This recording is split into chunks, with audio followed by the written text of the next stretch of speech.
오늘 말씀 신약 성경 로마서 16장, 로마서 맨 끝장입니다. 로마서 16장 7절 말씀 한 절 읽겠습니다. 제가 가진 성경으로 신약 성경 261페이지 정도 됩니다.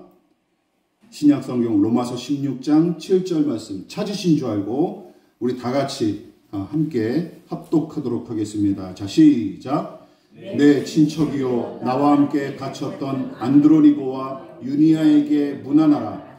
그들은 사도들에게 존중이 여겨지고 또한 나보다 먼저 그리스도 안에 있는 자라. 아멘. 다시 한번 읽어볼까요? 자, 시작. 내 친척이요 나와 함께 갇혔던 안드로니고와 유니아에게 문안하라. 그들은 사도들에게 존중이 여겨지고 또한 나보다 먼저 그리스도 안에 있는 자라. 아멘. 예, 우리 다 같이 말씀의 제목을 읽어보도록 하겠습니다. 자, 시작. 먼저 믿은 그리스도인의 본분. 예, 먼저 믿은 그리스도인의 본분이라는 제목으로 하나님의 말씀 은혜를 나누도록 하겠습니다. 본분이란 뜻이 무엇일까요? 국어사전을 찾아보니까 두 가지 뜻이 있습니다. 첫 번째, 사람이 저마다 가지는 본디의 신분. 두 번째, 마땅히 지켜야 할 직분을 가리킵니다. 즉, 풀어서 설명하면 누구에게나 주어진 신분과 직책이 있기 마련인데 그 신분과 직책에 따라 감당해야 할 책임과 의무를 가리켜 본분으로 부릅니다. 그러니까 그 사람이 가진 위치에서 가져야 될 책임과 의무를 본분이라고 하는 것이죠. 따라서 그리스도인의 본분이란 그리스도인으로서 마땅히 감당할 책임과 의무를 가리키는 말로 쓸 수 있겠죠. 물론 많은 신자는 주일 성수를 비롯한 성실한 신앙생활, 재정을 구별하여 바치는 헌금생활, 전도와 선교 같은 복음전도의 사명, 또한 꾸준한 기도와 성경 공부 등의 종교적 의무와 책임을 먼저 떠올리겠지만 그에 비해 제가 아쉬운 것은 가족과 이웃과 사회에 대한 책임과 의무는 개신교회 사람들이 가벼이 여기거나 간과하기 일쑤입니다. 특히 가장 가까운 이웃인 가족, 즉 남편과 아내, 부모와 자식, 친형제 사이에 관한 것들은 교회의 허드렛 일보다도 덜 중요한 일처럼 인식하는 것이 작금의 교인들의 현실이죠.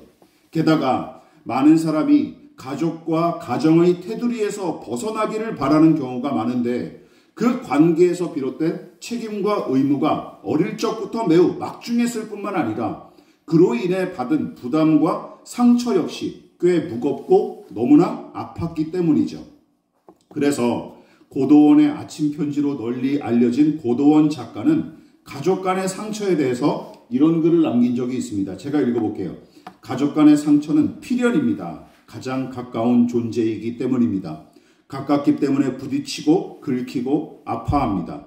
멀리 있으면 부딪힐 일도 긁힐 일도 없습니다. 가족 간의 상처는 사랑과 믿음의 다른 얼굴입니다. 더 큰 사랑, 더 큰 믿음으로 성장시키는 필연의 통로입니다. 어쩔 수 없다라는 얘기예요. 필연이라는 것이죠.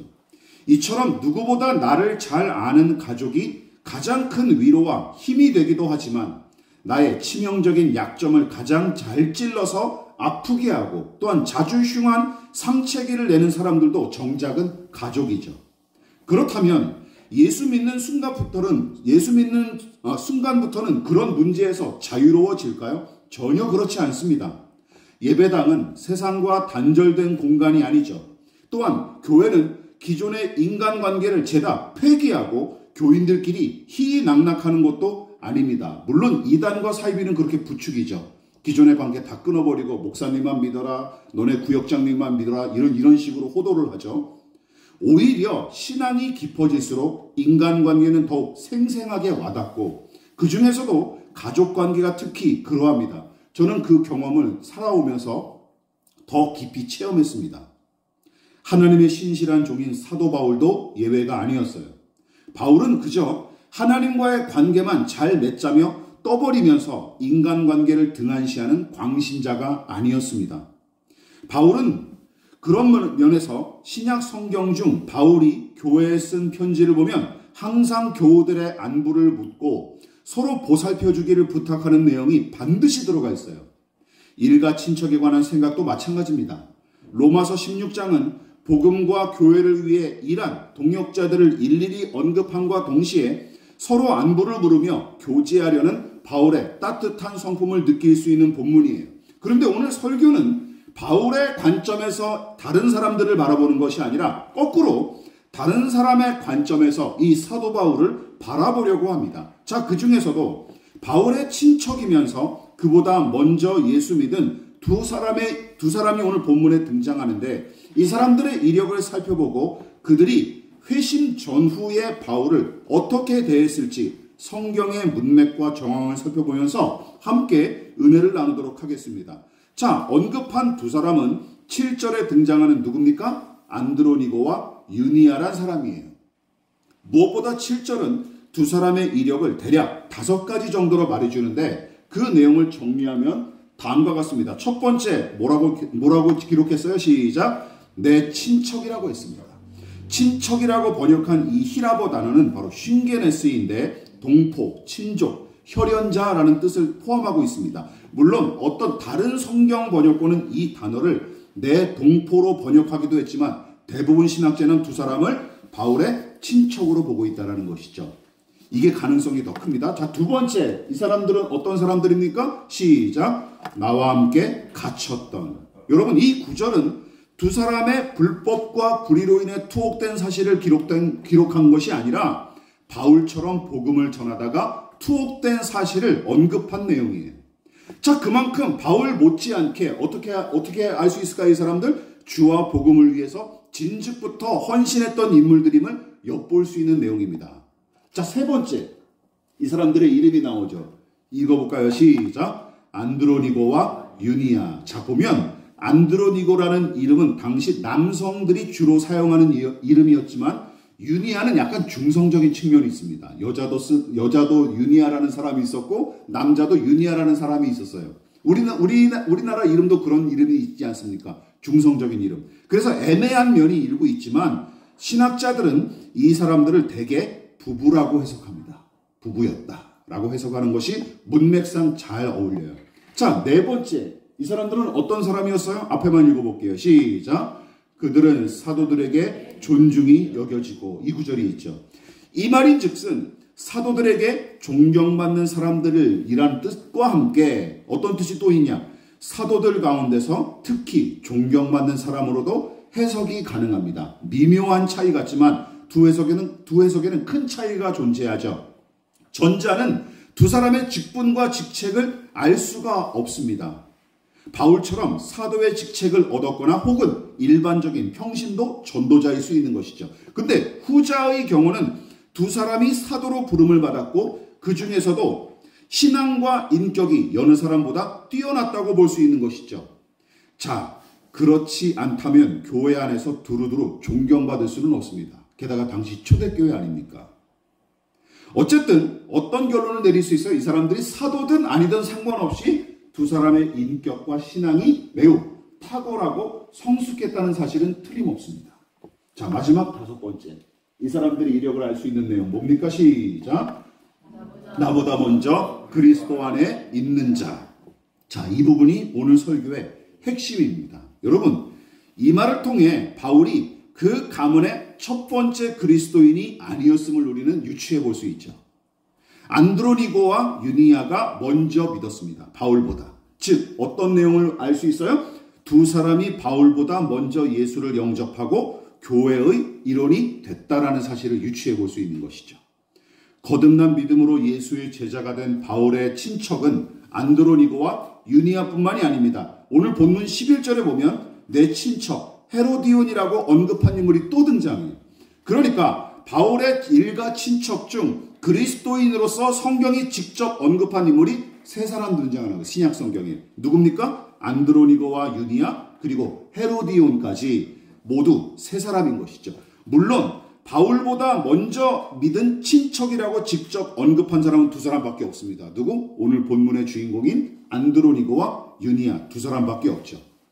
자, 제가 이 부분에 주목한 이유가 있습니다. 잘 들어보십시오. 잘 따라와 보세요. 안드로니고와 유니아가 바울보다 먼저 그리스도인이 되었고 초대교회의 일원이었다는 사실은 무엇을 말해줍니까?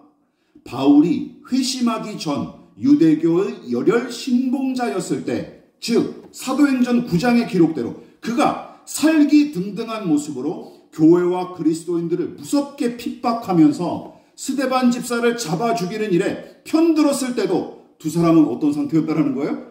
그리스도인이었을 가능성이 매우 큽니다. 이때도 이미 그리스도인이었을 가능성이 매우 컸고, 그리고 바울은 예수를 만나 회심하기 전 예수를 유대교에 대적하는 이단 교주로 여겼고, 그런 예수의 추종자들을 이단자들로 확신했던 사람들 아닙니까? 그래서 그리스도의 교회와 신자들을 핍박하는데, 박해하는데 매우 앞장섰던 인물이죠. 사도행전의 기록을 볼까요? 우리 앞에 8장 3절만 보겠습니다. 시작. 사울이 교회를 잔멸할세 각 집에 들어가 남녀를 끌어다가 옥에 넘기니라. 9장 1, 2절은 제가 읽어볼게요. 사울이 주의 제자들에 대하여 여전히 위협과 살기가 등등하여 대제사장에게 가서 다메섹 여러 회당에 가져갈 공문을 청하니, 이는 만일 그 도를 따르는 사람을 만나면 남녀를 막론하고 결박하여 예루살렘으로 잡아오려 함이라. 이런 사람이었어요. 이런 사람.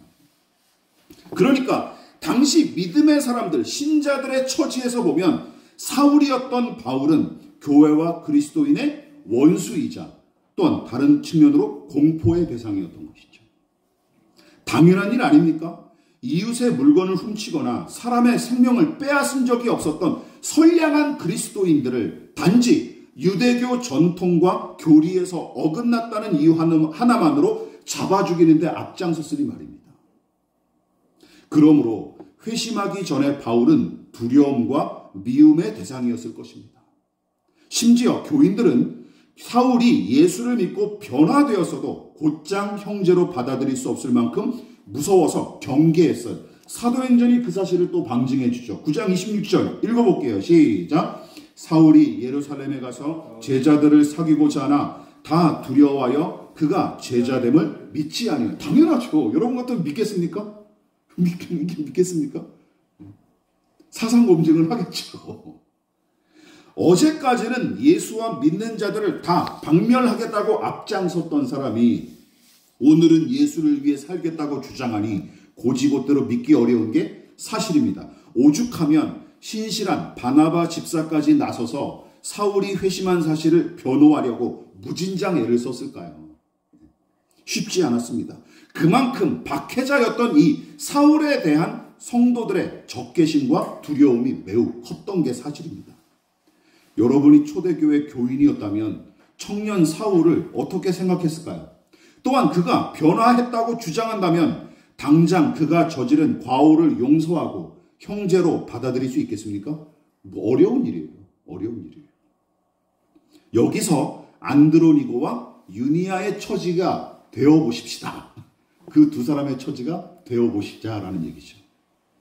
사울이 교회를 무너뜨리려고 혈안이 되어 그리스도인들을 잡아가두던 때부터 두 사람은 이미 초대교회의 일원이었던 게 틀림없었을 텐데, 그러니까 안드로니고와 유니아가 예수를 영접하고 이미 공동체의 일원이 됐을 때 그들의 친척 사울은 예수 믿고 교회 다니는 사람들을 죄다 잡아 죽이는데 앞장섰던 것이죠. 아주 극단에서 이제 일가 친척이 서 있는 거예요. 이럴 때 두 가지 문제가 생깁니다. 자, 어떤 문제가 생깁니까? 첫 번째, 초대교회의 교인들은 사울의 친척인 안드로니고와 유니아를 어떻게 대했을까요? 그렇지 않습니까?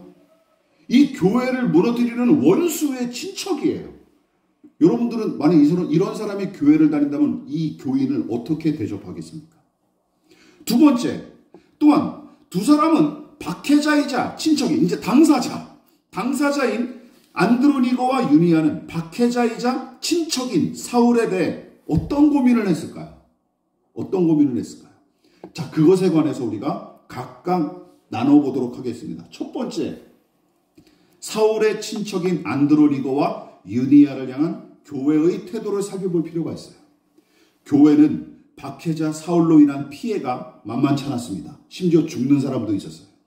앞서 살펴봤듯이 사울이 회심하여 교회의 일원이 되려고 했을 때 그를 여전히 두려워했고 회심한 사실을 불신했습니다. 당연하죠. 사울에게 세례를 베풀라는 예수님의 명령을 꺼름칙하게 여겼던 아나니아 집사를 생각해 보십시오. 9장 13절에 나오죠. 인지상정 아닙니까? 그렇다면 안드로니고와 유니아가 예수의 제자이자 교회의 일원이었더라도 사울의 친척이라는 이유로 두 사람을 싸잡아 비난하고 미워하는 사람들도 있었을까요? 없었을까요? 분명히 있었겠죠. 분명히 있었을 거예요. 너 원수 사울의 친척 아니냐 하는 사람들이 최소한 면전에다는 못해도 뒷담화는 하지 않았을까요? 저런 사울의 친척이 우리 교회 다닌데 라는 소문이 파다하게 돌지 않았겠습니까? 게다가 직접적으로 이야기하는 사람들도 있었겠죠. 그런데 희한한 건 두 사람을 향한 악감이나 적개심을 드러낸 부분을 성경에서 찾아볼 수가 없습니다. 오히려 바울은 두 사람이 사도들에게 혹은 사도들 중에서도 존경받을 만한 훌륭한 신앙이라고 평가했어요. 자, 이게 무슨 뜻을 이야기하고 있습니까? 이 말인즉슨 교인들이 박해자 사울과 친척이라는 이유로 안드로니고와 유니아를 미워하거나 홀대하지 않았다는 뜻입니다. 믿으십니까? 이게 그 사실을 방증하는 것이죠. 그러니까 사울은 사울이고 안드로니고와 유니아는 따로 판단한 거예요. 이것 때문에 연좌제를 실시하지 않았다는 것이죠. 이 박해자와 원수와 친척이니까 너네들도 우리 공동체에서 나가버려. 이렇게 하지 않고 따로따로 봤다는 거예요. 개별적인 인간으로 봤다는 거예요. 이게 중요합니다. 그러니까 사울과 이 두 사람을 따로따로 보고 판단했습니다. 박해자의 친척이라는 딱지를 내세워 복음 전도의 일을 금한 적도 없습니다. 그리고 두 사람은 소신껏 주와 복음을 위해 힘썼고 교회의 사도들과 제자들은 두 사람의 신앙과 인격 그대로 판단한 거예요. 두 사람만 보고 판단한 거예요. 두 사람. 이것저것 갖다 붙여서 판단하지 않고 두 사람의 행실만 보고 판단한 거예요. 이게 중요합니다. 사울의 친척이니까 첩자일 수도 있어.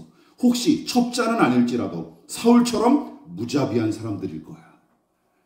요즘 교회에서 쉽게 나올 수 있는 말이죠. 야, 그냥 뻥 감추고 있는 거겠지.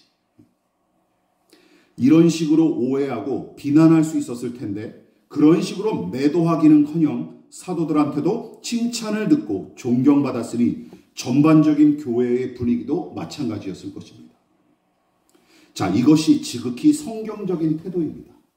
여러분, 성경은 한 사람을 평가할 때 그 사람의 있는 모습 그대로 판단하고 또한 과거의 경력이 아니라 현재 살아가는 모습을 보고 판단하는 것입니다. 믿으십니까? 그것이 성경적인 판가름의 기준이에요. 부모와 가문, 성장 과정과 환경, 친구를 비롯한 주변 사람들 등등 많은 사람이 누군가를 판단할 때 동원하는 요소들이죠. 물론 한 사람에 대한 평가는 그런 요소들까지 고려하는 것이 마땅하지만 그것이 절대적인 법칙인 것처럼 마구 들이대면 곤란합니다. 여러분, 가장 중요한 것은 무엇입니까? 같이 읽어볼게요. 시작. 가장 중요한 평가 요소는 바로 오늘을 사는 그 사람의 모습이다. 이것을 기억하십시오. 사도들은 사울의 친척이라는 색안경을 끼고 안드로니고와 유니아를 대하는 대신 지금 예수의 제자로서 헌신하고 순수하게 교회와 성도를 섬기는 모습으로 두 사람을 칭찬했습니다. 초대교회가 건강한 교회 공동체였음을 방증하는 내용이죠. 이렇게 건강한 교회였어요. 어쩌면 사도들과 교인들은 두 사람에게 이런 이야기를 건넸을지도 모릅니다. 사울은 그저 사울일 뿐이야. 당신들은 당신들의 신앙을 지키고 살아가면 돼. 당신의 친척, 저 살기 등등하고 무자비한 사울 때문에 죄책감 느끼지 마시고 주께서 은혜로 주신 믿음 잘 지키면서 사명 감당하십시다. 이렇게 얘기했을 것 같아요. 당신들은 우리의 형제고 우리의 소중한 동행일세. 이런 중심으로 다져진 교회를 통해 안드로니고와 유니아가 건강한 인격과 존경받는 믿음으로 성장할 수 있었던 게 틀림없었습니다. 틀림없어요. 그러면 당사자인 안드로니고와 유니아는 이 청년 사울을 어떻게 대했을까요? 어떻게 대했을까요? 두 사람에게 사울은 친척이자 교회의 대적자였습니다. 이중적인 양가 감정이 다 들어가 있었겠죠. 피부치라는 사실을 부정할 수도 없는 노릇이고 사울의 핍박도 엄연한 현실이었습니다. 사울이 그리스도인들을 잡아서 신나게 감옥에 가둘 때 먼저 안드로니고와 유니아의 심정은 어땠을까요? 우선 교회의 형제 자매들 앞에 늘 죄스럽고 민망했을 테죠. 또한 교우들의 눈치 보느라 제대로 신앙하기가 어려웠을 수도 있습니다. 반대로 사울을 아예 모르는 사람 취급해서 무시하거나 그를 원수로 여겨 적개심만으로 바라봤으면 어땠을까요? 교인들에겐 인정받을 수 있었겠죠. 그렇죠. 아, 사울 이 새끼 나쁜 새끼야 하면서 자기가 먼저 욕하는 거예요. 친척이니까. 그건 적개심과 분노의 감정으로만 사울을 바라봤다면 교인들의 환심을 살 수 있었겠지만 본문과 같은 일은 일어나지 않았을 겁니다. 여러분, 다른 교인들처럼 사울의 회심과 그 진정성을 내내 의심하면서 적개심만 있었다면 내내 시비 걸었을지도 모릅니다. 예, 물론 제가 상상해서 한 건데 처음에는 다른 교우들과 마찬가지로 사울의 회심을 의심할 수도 있었을 테지만 바나바의 중재로 그의 진정성을 확인한 뒤에는 누구보다 기뻐하고 감격했을 것입니다. 왜냐하면 예수님의 가르침대로 박해하는 사울을 저주하기보다 그의 회심을 간절히 바라고 기도했을 뿐만 아니라 예수 안에 참 생명과 복락을 누리며 예수를 대적하는 길에서 돌이켜 하나님 앞에 제대로 서도록 기도했을 것입니다. 따라서 너 같은 놈이 친척이라니 우리 일생에 도움이 안 돼 하며 정죄했거나 혹은 너만 아니었어도 우리가 훨씬 나아졌을 텐데 하면서 그를 탓하지도 않았던 게 틀림없어요. 회심한 이후에 바울이 이 두 사람에게 얼마나 고마워하고 감사했는지 본문의 이 고백이 바로 그 사실을 간접적으로 방증하는 것이죠. 만일 초대교회 그리스도인들이 교회를 핍박했던 자들과 또한 똑같이 맞섰더라면 신약 성경의 사도행전과 서신서들은 저주와 무서운 칼부림의 기록으로만 가득 찼을 것입니다. 그런데 안드로니거와 유니아를 비롯한 초대교회 성도들은 어떻게 살았습니까? 죽으면 죽으리라 하는 각오만 가지고 살았어요. 그리고 원수에게도 사랑을 베풀 줄 아는 사람들로서 섰던 것이죠. 안드로니거와 유니아가 거기서 예외가 됐을 가능성은 없죠. 그렇지 않습니까? 비슷한 감정으로, 비슷한 생각으로 세상을 바라봤을 거예요. 그럼 사울도 마찬가지죠.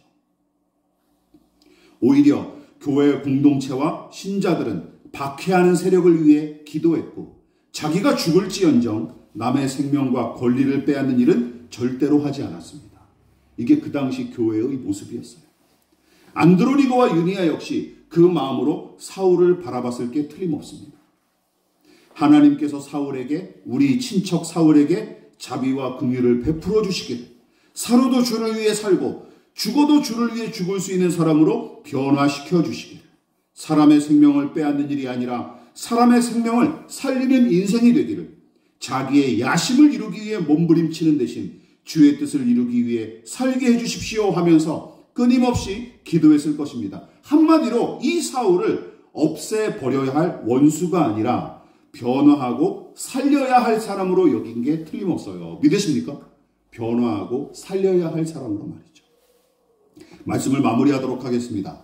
바울은 종종 친척과 동포를 향한 자신의 속내를 고백했었는데 그 고백 속에 이 내용이 고스란히 묻어납니다. 대표적인 구절이 다음과 같죠. 로마서 9장 3절 시작. 나의 형제 곧 골육의 친척을 위하여 내 자신이 저주를 받아 그리스도에게서 끊어질지라도 원하는 바로라. 로마서 10장 1절 시작. 형제들아 내 마음에 원하는 바와 하나님께 구하는 바는 이스라엘을 위함이니 곧 그들로 구원을 받게 함이라. 이게 이 사람의 본심이었어요. 회심하고 난 사울은 아직까지 불신앙 가운데 유대교의 이 허접한 교리에 빠져있는 이 사람들을 어떻게 바라봤어요? 구원해야 될 하나님의 자비가 필요한 사람, 살려내야 될 사람으로 바라봤던 것이죠.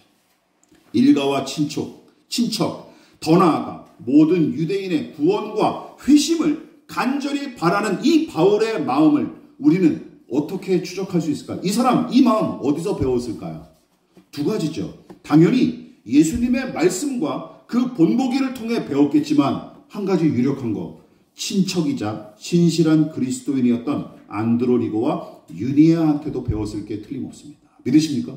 이 두 사람이 좋은 본보기가 되었을 거예요. 왜? 자기가 그 은혜를 입었으니까. 마음에 들지 않는 친척 사울이 바울로 변화하기까지 생명을 얻고 새 사람이 되어 살기를 바라며 기도와 소망, 사랑의 끈을 놓치지 않았던 두 사람의 모습에서 우리는 예수 그리스도의 형상을 바라보게 됩니다. 그리고 흉악한 사울의 친척인 안드로니고와 유니아를 있는 모습 그대로 용납하고 판단한 이 교회를 보십시오. 사울과 관계없이 두 사람을 형제 자매로 여기고 사랑했던 초대교회 성도들을 보십시오. 그게 바로 하나님 나라를 닮은 교회의 모습이 아니겠습니까? 하나님 나라를 닮은 교회의 모습. 항상 내 마음에 쏙 드는 사람이 과연 존재할까요? 그런 사람이 있을 거로 기대한다면 여러분 유니콘을 만나는 게 훨씬 더 빠를 겁니다. 그런 사람은 이 세상에 존재하지 않습니다. 제가 가만히 생각해 봤어요. 사람과 사람은 어떻게 비유할 수 있을까? 맞지 않는 블록끼리 만난 거랑 똑같은 것 같아요. 이거를 끼워 맞추겠다고 하면 누구는 부서지겠죠. 그렇죠? 근데 교회도 마찬가지죠. 목회자들이 이상한 욕심들이 있습니다. 저를 비롯한 목사들이 자꾸 자기 생각과 철학에 교인들을 맞추려고 하는 경향이 있어요. 그것도 일종의 폭력이에요. 폭력입니다. 그럴 수가 없습니다. 아시겠습니까? 그럴 수가 없어요. 불가능한 일입니다. 부부관계도 마찬가지고 부모와 자식과의 관계도 마찬가지입니다. 서로 딱 맞아 떨어지는 관계란 존재하지 않습니다. 믿으십니까?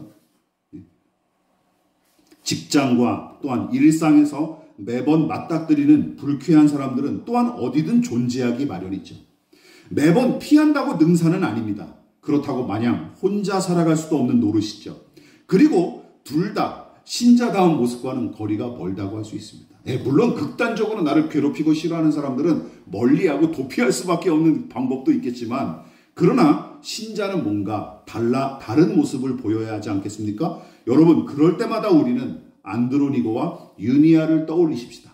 안드로니고와 유니아 이 두 사람을 떠올려 보십시오. 그리고 그들을 기꺼이 용납하고 인정했던 초대교회와 그 성도들을 생각해 보십시오. 그것이 먼저 믿은 우리의 책임이자 본분입니다. 믿으십니까? 그러므로 먼저 믿고 구원을 받았습니까? 그렇다면 자기 자랑이나 우월감의 재료로 그것을 허비하지 말고 도리어 섬기고 용납하며 희생하고 사랑하는 일에 써야 마땅합니다. 믿으십니까? 우리가 받은 믿음과 은혜가 분명히 있다면 그것을 섬기고 희생하는 일에 먼저 쓰십시오. 나누고 베푸는 일에 쓰십시오. 그거 가지고 자랑하지 말고 말이죠. 피부치인 사울을 끌어안고 기도했던 안드로니고와 유니아처럼 그리고 두 사람을 피부지처럼 용납하고 인정했던 초대교회처럼 우리와 우리 교회가 그런 믿음의 사람들 그런 교회가 되기를 진심으로 축원을 드리겠습니다. 그러므로 너희는 이렇게 기도하라. 하늘에 계신 우리 아버지 아버지의 이름을 거룩하게 하시며 아버지의 나라가 오게 하시며 아버지의 뜻이 하늘에서와 같이 땅에서도 이루어지게 하소서.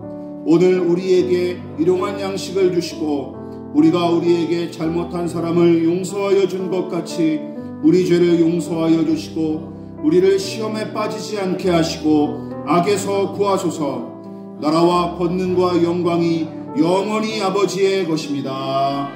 아멘.